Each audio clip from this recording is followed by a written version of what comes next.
Hi everyone, it's Brian here.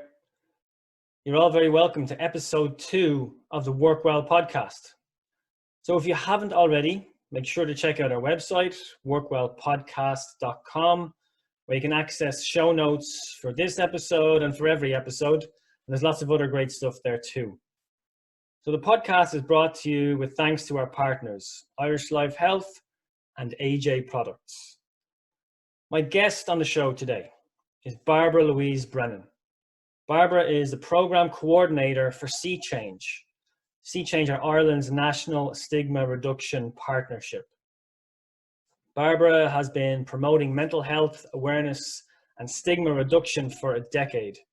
She's a public speaker, facilitator, and trainer who has a passion to support communities and workplaces to challenge their attitudes and change their culture for a more positive, inclusive, and open one.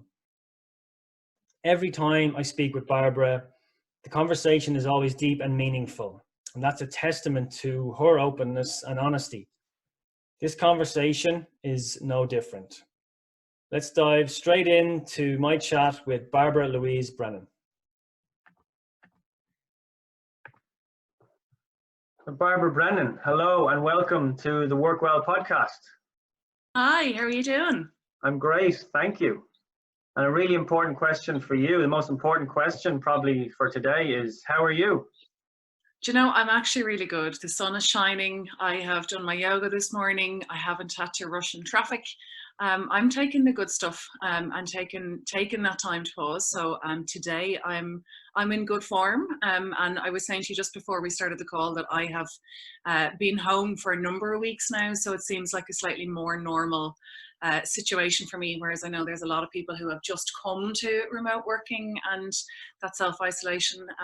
I also live on my own, so I'm a little bit more used to that. But I am finding this space really kind of nice to reconnect with my garden and reading and, you know, doing more kind of self-care things. So I'm really good this morning. And how about you? So you're really taking the positives from it. Absolutely.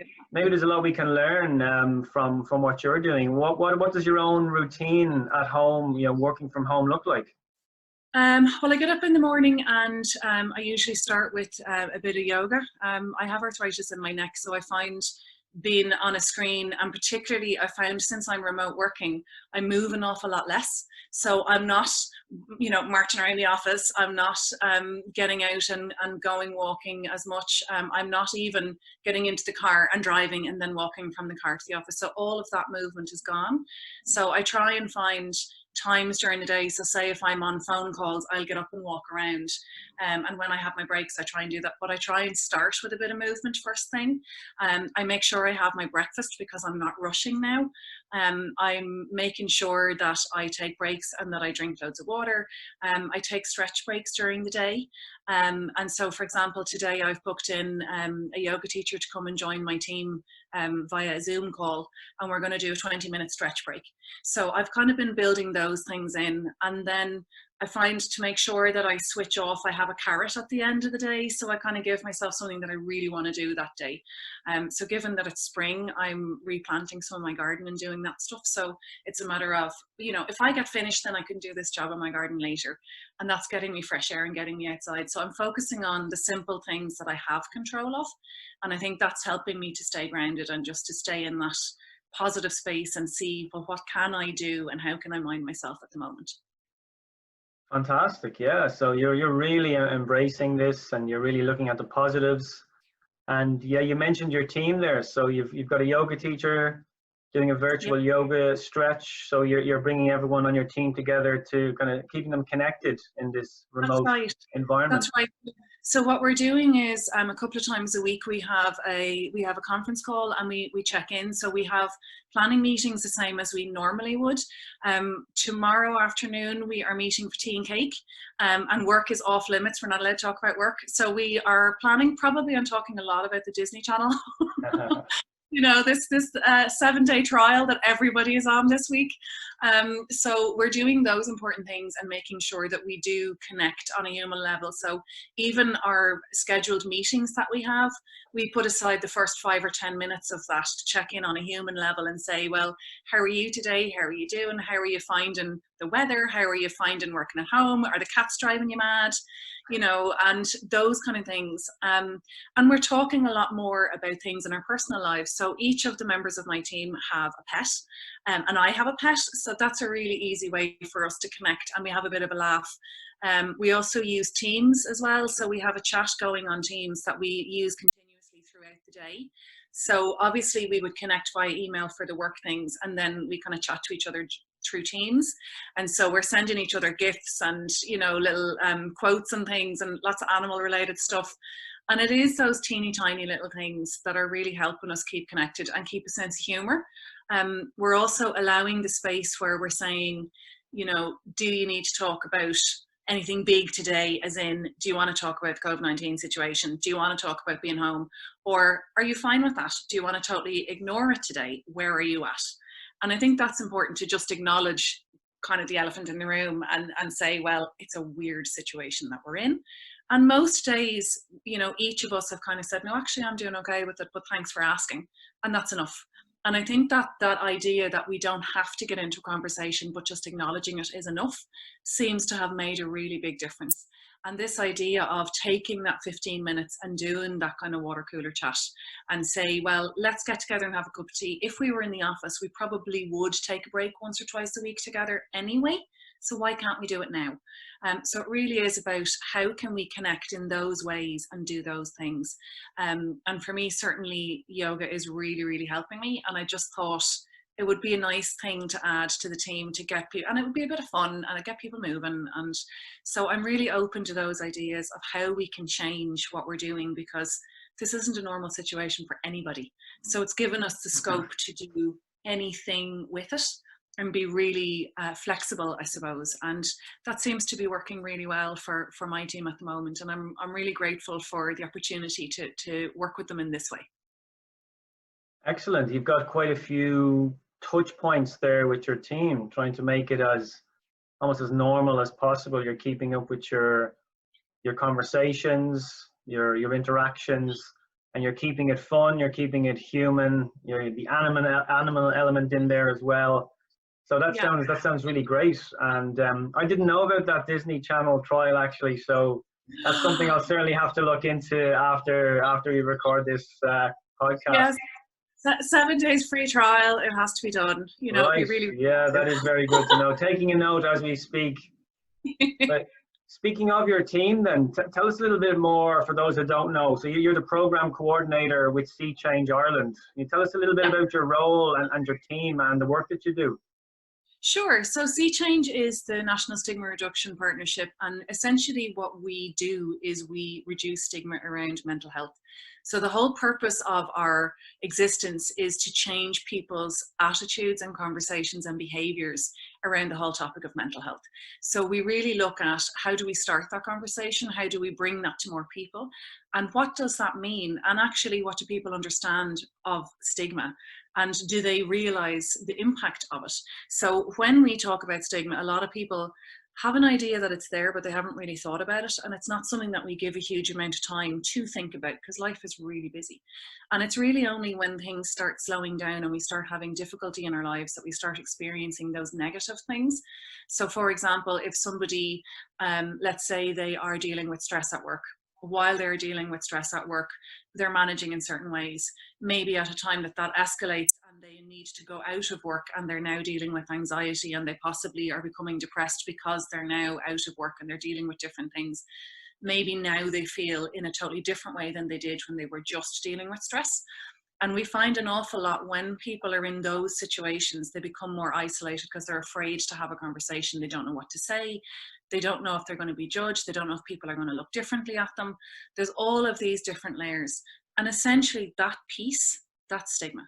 So what we really want to do is reduce the stigma that people can feel, you know what, if I am struggling with anxiety, if I have a mental health condition, if I have the flu, if I have cancer, all of those things are something that is external to me, that is something that I'm experiencing. It isn't me, and it doesn't change me as a human being. And yet, when we talk about mental health difficulties, people identify the person as that thing and as less than, and then treat them differently because of it. So really our whole work is about changing that. So the kind of ways that we do our work is, you're probably aware of the Green Ribbon campaign. So we've run the Green Ribbon campaign for 7 years, and we distribute over 500,000 ribbons, which we ask people to wear on their lapel for the month of May.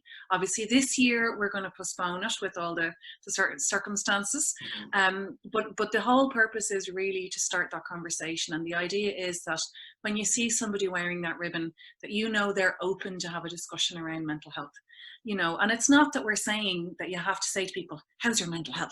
Because that would just be weird. That's not what we're trying to do. We're trying to ask people to check in and say, how are you? And actually listen and really mean it. Or to be able to say to somebody, let's say they're in work and somebody says, how are you? For them to feel that they can say, actually, I'm not great today. That can be the whole sum of the conversation. They don't have to get into it. But to be able to say that instead of masking it and saying, oh, I'm fine, or I'm really good, and not feeling that, because that extra pressure makes things harder for the person who's gone through the difficulty. So it's really about how do we do that. And so with the Green Ribbon campaign, we have seen hundreds of thousands of people across the country having events, bringing it into their workplace, bringing it into their communities, bringing it into their schools, changing the kind of tones of conversation that they have, and then looking for solutions. Because quite often what happens is people engage with sea change, and then they say, actually, there's something here, we need to do something about this. What is the next step? How do we learn about this? Where do we get training from this? What do we do? And so in the same way, we developed a workplace program back in 2012 and then started rolling it out 2013, looking at how do we have that discussion in the workplace? So we really look at the language of mental health, the language of mental illness, the language of stigma, and then the impact of stigma. So, and particularly, what is that impact in the workplace? So for example, if I am working with you in an office and we are both in the same job, I am experiencing a mental health difficulty and you aren't, what barriers are in my way? Or what things might I experience in exactly the same scenario as you, purely because of the mental health difficulty? So we're looking at how we can educate people in that way and support people to have better, more open conversations. And by really doing that, you're also then helping the person to re-engage in their own lives.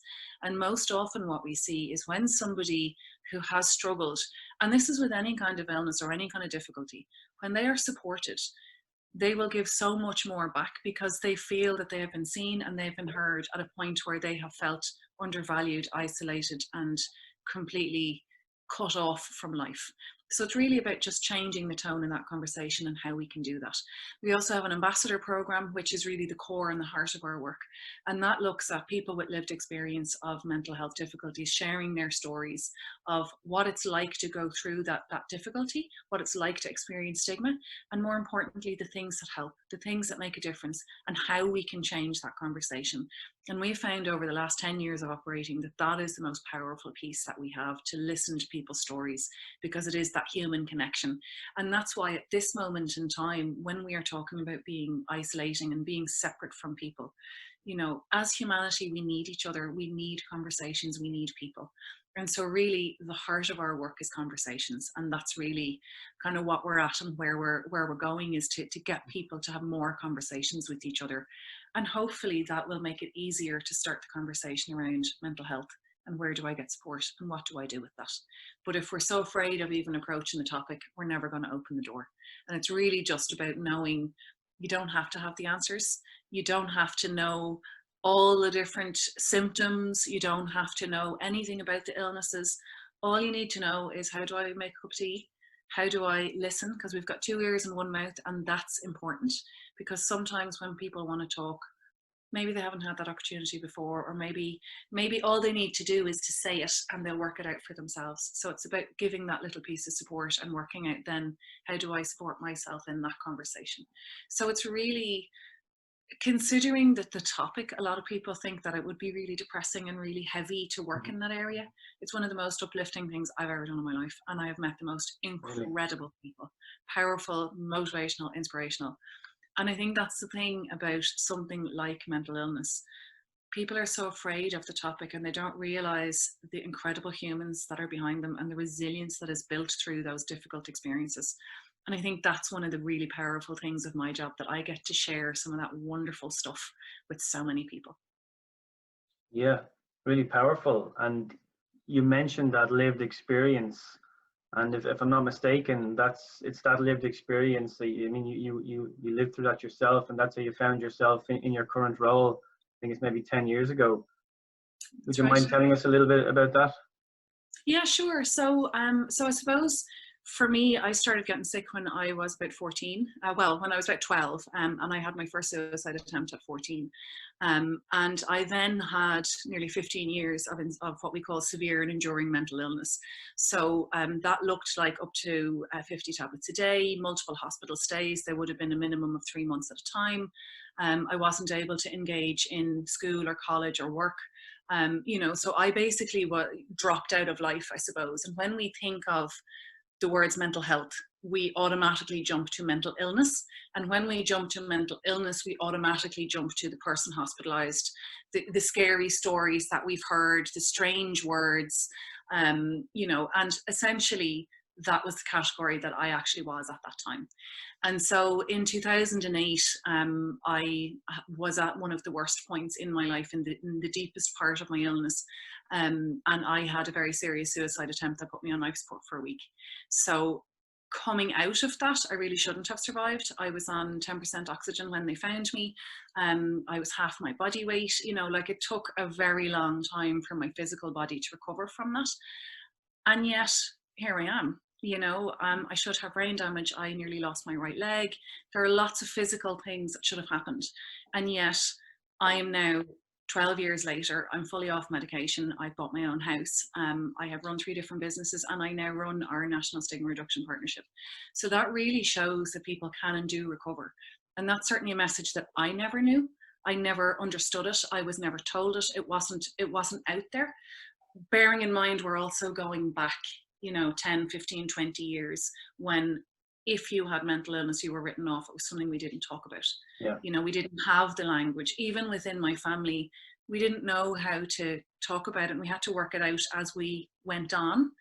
And it's really only when I started coming out of that experience and I started realizing the power that I had in myself, because I was always waiting for somebody else to fix me. I was waiting for the medication to work. I was waiting for counseling to work, or this therapy or that therapy, or for somebody to do something to me. And as long as I did that, I was giving my power away. And as long as I did that, I was making myself less than, and what we call self-stigmatizing, because I was writing myself off, because I believed all the things that were being said about me or about anybody with a mental illness, that's it. You can never get better. You're worthless. All of that negative stuff that we consider. And I was so wrong. I never knew. And, I started looking at what are the simple things that I can focus on right now. So I started living my life at 5 minutes in a time, because I used to deal with massive anxiety, incredible panic attacks. And I couldn't deal with what are you going to do for the day or tomorrow or the week, and all that planning. It was too much. And it's one of the things, certainly at the moment, that I find is really good advice for so many people, because it's one of the things with what's happening across the world. We're seeing people starting to have these experiences of panic and anxiety and stress, and even muscle tension, that they never experienced those things before. And it's because we're in circumstances that we've never been in before. And I think that's the thing. If we're looking at the like of anxiety and panic and those momentary things, what can I do in this second, in this moment in time, to make me feel better? And it really is this idea. I know you've heard about the continuum before. So this idea of being somewhere on a scale from 0 to 100. And if we take that, usually we live between 50 and 70 on an average day. So if you take the 0 to 50, that's when you're not doing so great, let's say. But let's say if you're at 40 and you say, well, I don't want to get any worse. So I don't want to go to 39, or I don't want to go to 35, but getting to 50 is too far away. So how do I keep myself at 40 today? Or how do I move to 41? And what can I do this minute? So is it putting on my absolutely favorite song? Is it dancing around the sitting room like a Wally? Is it playing with my cat? Is it getting out and doing some exercise? Is it ringing somebody that really loves me and that cares about me? Is it writing something. You know, there are so many different things that we have control of, and it's about what can I do in this moment. And then as soon as I've done that, and I'm now at 41, what can I do to hold myself at 41 or to move to 42? In the same way, it's important to really be mindful of your choices and your behaviors. So for example, we mentioned Disney and talking about you know, watching TV and all of that while we're in this this crisis, I suppose. One of the really difficult things, and everybody does it, is you start watching a program and you go, oh, it's really late, one more, you know, and then all of a sudden it's 1 o'clock in the morning and you're sitting there going, why did I do that? I'm going to be exhausted. The next morning you wake up, you are exhausted, and you say, why did I do that? And it's in those moments to say, actually, is this in my best interest? When we say, I'm too tired to cook, I'm either going to skip food or I'm just going to throw pizza in the oven. Or I'm too tired to get up and go for a walk. I'm too tired, or I'm too sore. So here's the thing. I mentioned that I have arthritis. So sometimes I get too sore to do yoga, which is stupid really, because the more I do it, the less sore I get. And this is the thing, that we trick ourselves into these ways of thinking to say, I can't, and we minimalize our opportunities and we minimalize our own power. So it really is about connecting back in. And I suppose for me, the journey with Sea Change really began in that 2009, when I started my recovery. I started looking at, somebody should do something. This is horrendous. It's so many people, because it's not just me. And I then realized where we were. So many people are becoming ill, and so many people are not only becoming ill, but are dying due to suicide because they couldn't get help, because they couldn't cope anymore. That is not okay. The only number of suicides that's okay with me is 0. And we, you know, we're so far from that. And I really worry in these times that those numbers are going to spike, because we don't know how to handle our mental health, because we're still not talking about it enough. And I think by the end of 2009, I got to the point where I was saying, somebody should do something. And I was starting to get angry about it, you know, but not angry in a bad way, kind of that activated, somebody should. And then I realized, yeah, you're somebody. You should do something. And so I started going and rattling on the doors of the people who would help me when I was unwell, and saying, I've been doing these things and I'm now a year not taking medication. I've managed to go back to college. I've managed to move out. I'm maintaining my health and my wellness, and the positivity that is growing in my life is incredible. I feel strong and I feel well and I feel able, and I'm managing all these things. Excuse me. And I wanted to share that, because I thought, you know, if I can come from the depth of where I've been, have severe and enduring mental illness for a decade and a half, and manage to turn my life around, then anybody can do it. Anybody can. And so I just kept annoying people. And eventually I got to the point where I went back to Shine, which is an organization that supports people affected by mental ill health. I had been a service user prior to that, and they kind of said to us, you know, well, this is a really good time, because we're about to start a project called Sea Change, which is about stigma reduction and telling people stories. Why don't you come on board? And so I started telling my story through Sea Change 10 years ago, and the rest, as they say, is history. You know, they haven't shaken me off yet, so. Fantastic. Well, thanks so much for sharing that with us. Such an uplifting story, and really empowering as well. It's empowering on a number of levels. You mentioned how you almost empowered yourself to take action rather than kind of feeling sorry for yourself as you're stuck in a rut. You empowered yourself to take action. And also, I love the continuum that you mentioned there. There's quite a bit of advice out there at the moment for us as individuals. How do we look after our well-being in these uncertain times? But I haven't really heard it discussed in that light. So that's a really kind of interesting one. I think empowering for anyone listening as well, of how they can just take one really small step at a time to looking after their own well-being.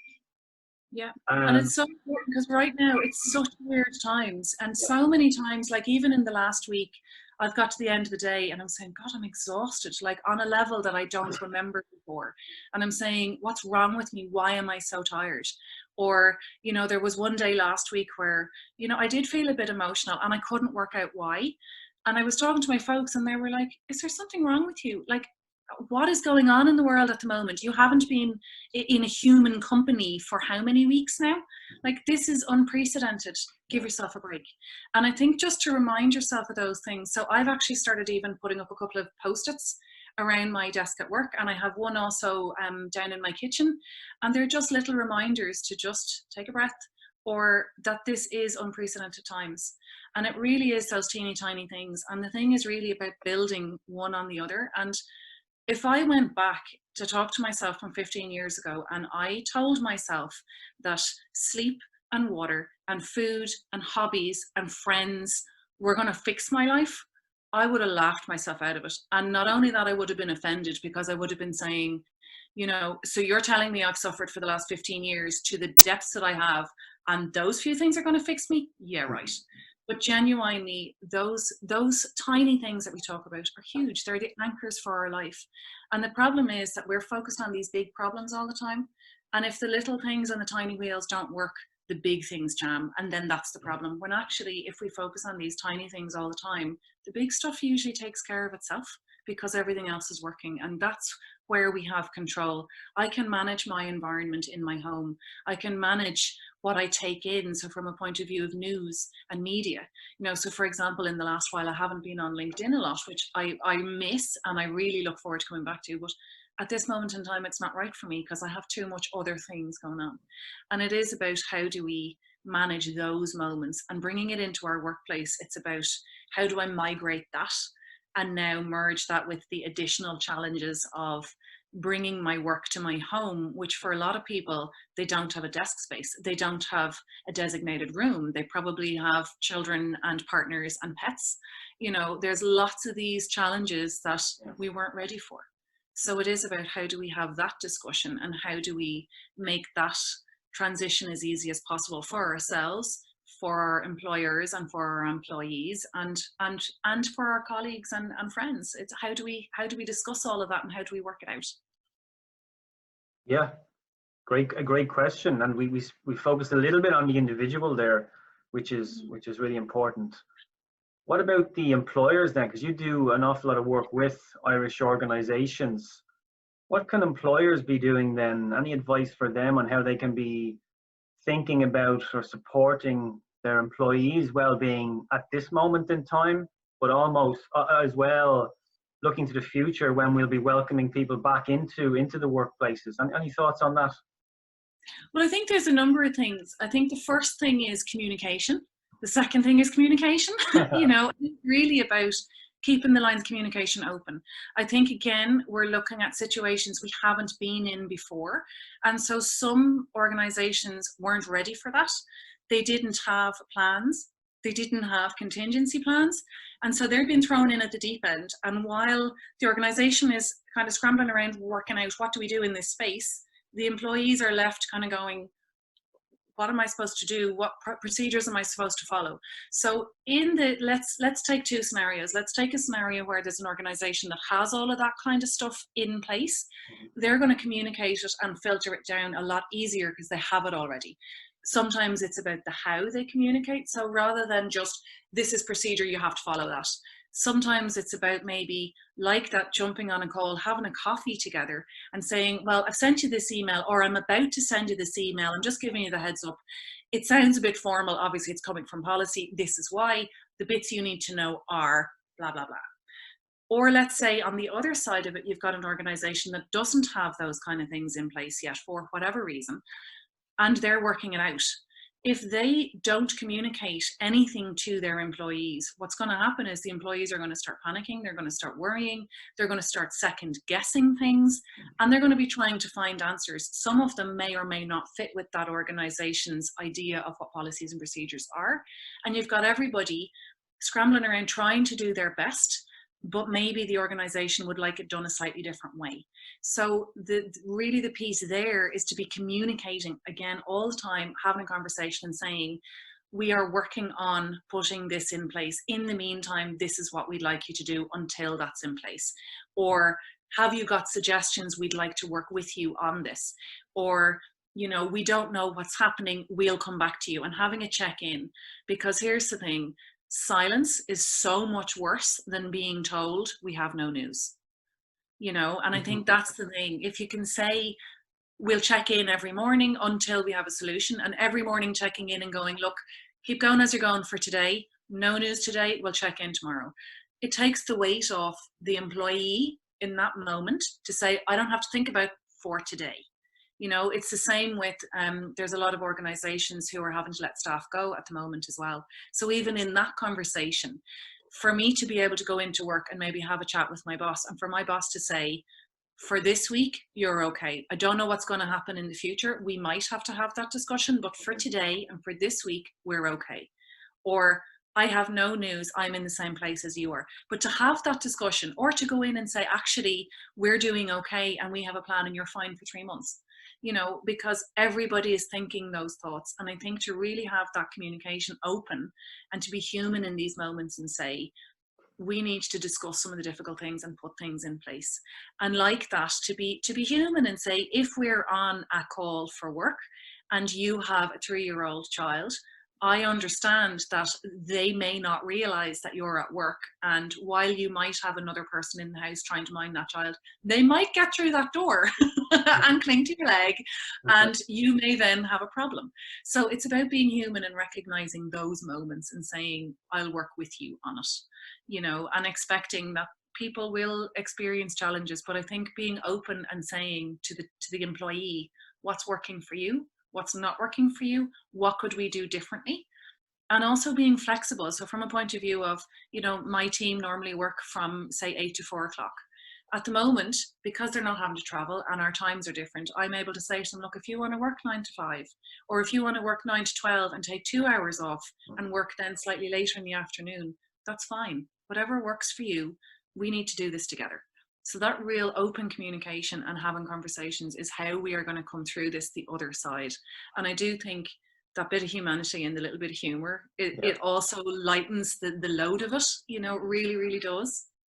So the advice for employers there very clearly is the 3 C's: communication, communication, communication. Yeah. And when we do come through this, tell us about, because the work you do with organizations, a lot of the work I see is around the pledge, the Sea Change pledge. Can you tell us a bit about that and what organizations would need to do to go through that process?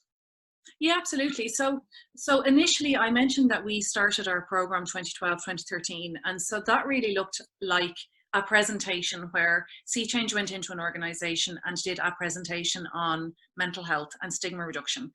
We had somebody from the National Office of Suicide Prevention, as they have been our funders for a number of years. We had somebody from statistics, and we had somebody with lived experience to share their story. In that initial time, that storyteller was me. I then became one of the facilitators of the program, and we started looking at how can we change this? And because what we saw was in that presentation, we went in and we saw organizations tick the box and they've now done mental health. And we also saw that organizations did the presentation and went, actually, there's something here. This is really important. What else should we be doing? What are the next steps? What else can I do? What else is out there? And so we started looking at how we could speak to both of those categories and say, how do we prevent the box tickers from doing that and force them to address this situation and to guide them really more is what I prefer to say than force, I suppose. But to bring a baseline in to say, actually, that behavior is not okay and you need to be supporting your staff. And then looking at the organizations that were engaging and saying, this is amazing. How do we assist you on your journey in that way? And how do we help to guide you? So that guidance piece. So we started looking at this idea of a pledge. And so the pledge looks at, I suppose, a workshop for line managers, senior leaderships, HR, that kind of discussion. And again, as I mentioned, that's looking at the language, it's looking at stigma reduction, particularly in the workplace, it's looking at culture change, all of that kind of discussion. So it's really the start and the opening conversation. The next step is looking at implementation and overhaul of policy and procedures. So that's making sure that an organization has a specific mental health policy and procedures in place. Because lots of organizations have all these lovely policies and procedures. They all have health policies and procedures, health and safety. Mental health falls in under that, but it should have specific guidelines on its own. And there are laws that govern that. So it's about how do we make our policies and procedures more robust And also from the procedural element, how do we make it more simple to engage with? Because the policy isn't something that most employees engage with, it's the procedural end of it. So how do we work that? So that's the second step. And then it's looking at staff training and engagement. It's looking at mental health champions. It's then looking at like stakeholder engagement. So really, how do I engage with my clients? How do I engage with my suppliers? How do I engage with people external to my company? And how do they view that my company is living good mental health? And then the last step is becoming a sea change workplace, which really links it in with all of our other workplaces. And we try and have networking events once a year where we can bring our workplaces together to share ideas and see what worked, what didn't work, what might work better, you know. And then the like of the Green Ribbon campaign brings lots of our organizations together as well. And we do collaborations through a number of workplaces throughout the year with different projects. So it really is about how do we create a family that can come together on this topic and say, what's working, what would help, what would make it easier. And so I suppose in that process as well, we have an action plan in place. So when an organization would come to us in the first place, we have a discussion and we go through what the process is and what it looks like and the impact that it would have in their workplace, and suggestions for some of the things that they might want to do after our discussion and after our workshop. We then send out an action plan for them to look at what are the actions we're going to take as part of these 6 steps. So what training are we going to put in place? Who's going to write the mental health policy document? Is there funding that we need to get? Is there free training that we can get? Is there in-house stuff that we can get? All of that goes into this document. We send out a briefing document and obviously the terms and conditions. And then once they come back, the line manager's guide, it goes out, and then we would book in the workshop. Then after that, we also have a mental health policy document, and we have a case law review document that then go to the organisation to help them in writing their mental health policy documents. So there are lots of different pieces that we have. We also give all the participants a workshop booklet that gives the overview of the programme, and we give them a What is Stigma booklet that looks at the language around mental health stigma. And this was done in a survey by Sea Change in 2017. So it's looking at the general consensus of the language that we were using at that point. So we really try and give as much information as we can and as much support to organisations on how to really tailor their own journey within that. And it really is about looking at what's possible and how we can broaden those conversations in an easier way. You're so right about the initiative, the one-off initiatives or the box ticking. I see that so often in all aspects of workplace well-being.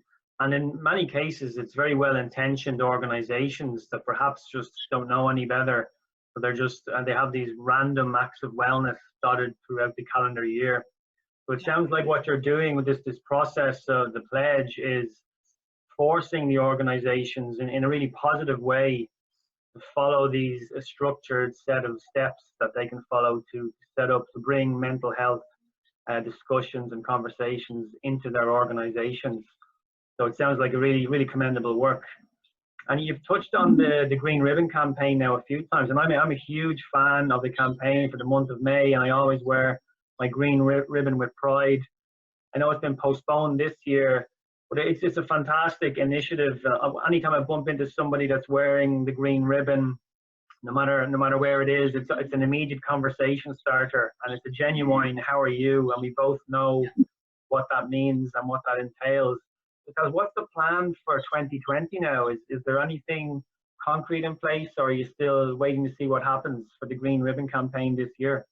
I'll be honest, it's a bit of both. So at this moment in time, we have postponed it because May is too close, and we understand that if we were to come back, and at this moment in time, we're looking at halfway through April, and nobody knows if that's a movable date or not, but we're assuming that it is. But even if it wasn't, and we all went back to work as normal in the middle of April, and I turn around to everybody and say, right, organise your events for 2 weeks away. Yeah. I don't think it would go down very well. I also think that there will still be a residue of people being somewhat fearful about getting together in groups and, you know, you mentioned about returning to work and what that's like, whatever. I also think that we're going to have an element of reintegrating into society because we've been isolated, we've been away from each other, we've been fearful about being with people. So I understand that that's going to be a process in itself. So for those reasons, we understand that May is too soon to have that really epic set of events across a month, you know. So what we're looking at doing is running a couple of online things throughout the month in May so that we don't lose the discussion. But what we're going to do is we're going to run the whole campaign as normal, but later in the year. So at this moment in time, obviously we're waiting to see what's going to happen and, you know, how we can organize it, but most likely it will be to, you know, after the summer that we'll be looking kind of into the autumn. And also it means that it gives people breathing room to settle back into work before they have to start building up to campaigns. We also believe that really on the back of this, it's going to be really good timing to have a mental health campaign for people to talk about what's just happened and where are we, and also coming out of this experience and then going into the winter. It'll actually be really good timing to have that support in place, to be having those conversations and finding out what can we do to support each other right now and what are the good things that we can do. So I'm looking forward to developing an even bigger green ribbon because we've now got longer to plan it. But in the meantime, we are going to be online a lot more. One of the things is that we haven't had a huge online presence because we haven't had full-time staff in the comms role. I've now just got a new member of staff who is supporting us in the admin position, and she is going to start doing a lot more for us in comms. So you'll be seeing us online a lot more, which is very exciting. And the thing is that we do encourage all of our communities, so that's our ambassadors, our workplaces, our partners, to engage with us, not just in May, not just for Green Ribbon, but get these conversations going and let's continue this conversation. Let's support each other and see what is going to work. And this idea, you know, like in my estate, they were playing bingo and basically like shouting across the road at each other. It was hilarious, you know, and it is about what do we do in these moments to really connect with each other. So maybe it's that we need to have events via Zoom, or you know, that there are other things we can do on certain days to bring people together in a safe way. So it's really about being inventive, I suppose, and connecting in a slightly different way than we're used to. But I think it gives us great opportunity. And for me, I am very, very hopeful because what I am seeing at this moment in time is incredible compassion and humanity and kindness. And I really hope that when we come through the other side of this pandemic, that piece stays and that we hold on to that and that we integrate that into our very fibre of our workplaces, because that's what's going to create real change, not just for mental health, but just for life in general. I think it will be so much better if we can maintain this kind of way of working and seeing each other and hearing each other in a different way than we ever have before. Well said, well said. I think you're right. There really is great opportunity. And yeah, let's continue with this compassion and this humanity. And I look forward to seeing what Sea Change have to offer now, and the kind of the more online version of Sea Change as well. That'll be really interesting. So Barbara, you've been really generous with your time. One last question. So we've touched on, you've mentioned Sea Change are focused on changing minds about stigma and using education as a tool to change language. Talk to us about the language that we're using at present, at this moment in time, and how can we be more mindful of what we're saying and how we say it during these times? Yeah, well, it's funny because it's one of the things that we try and help people realize. So for example, a very easy one to show the difference. Okay, so when we talk about suicide, for example, a lot of people say commit suicide. That is one of the simplest changes that we can make, because the reason we used to say commit was because it used to be against the law and it used to be against God and against the church. So if you died by suicide, you couldn't be buried in religious grounds. Both of those things have now changed, so that language doesn't fit. And it also is very separate, and it is quite stigmatizing. So we would say died by suicide, or, ended their life. There's lots of other ways to say it. It also means that it's bringing it slightly closer to us and it's making it slightly more real. in the moments that we're in at the moment now with COVID-19, we are talking about crazy times. Things are mental. You know, we're hearing that kind of language a lot. And I think it is very normal that we don't know what to do with this kind of space, and we are saying those things. And I think those are the kind of words that we need to be mindful of, to be saying, you know, God, I had a mad day, and, you know, things are really crazy. Just to be mindful of, what do you actually mean when you're saying those things? Is there an alternative word that you can use? And also, who are you speaking to when you're using this language, and what context are you putting it in? You know, I think there is an element where I don't want people to become so PC that they can't have any kind of conversations, and they're fearful of saying the wrong thing, so they say nothing. That's not what I'm saying. But what I am saying is maybe to check in with people. So for example, I have a number of people who are in my life that use those kind of words all of the time. And when other people are around us, they'll be looking at my friends and saying, do you not know what she does? You shouldn't be saying that kind of stuff to her, you know? But we've worked out that I have a level of comfort on particular words that we're okay with using. And there are other words that I don't ever want to hear again. I find them very upsetting and difficult, but we've agreed what that conversation is. So it is around, what am I saying? What context am I saying it? Why am I saying it? And also, when I say those words, what does that make me feel? So if I'm saying, God, I had a crazy day, does that feel like you have control over that day? Because to me, it doesn't. And, you know, is it perpetuating how you're feeling? So that's the other piece that we need to look at, the impact of the language that we use, not just on the listener, but on ourselves. So when I start saying things like, I've had a mad day, I've had a crazy day, you know, I've had a mental day at work, those kind of things, it gives this idea of lack of control. And when we feel we don't have control, that's when we start feeling more anxiety, we start feeling more muscle tension, we start worrying more. So it is about, even in those small things, what do I have control of? You know, so I'm starting to say, it was a challenging day.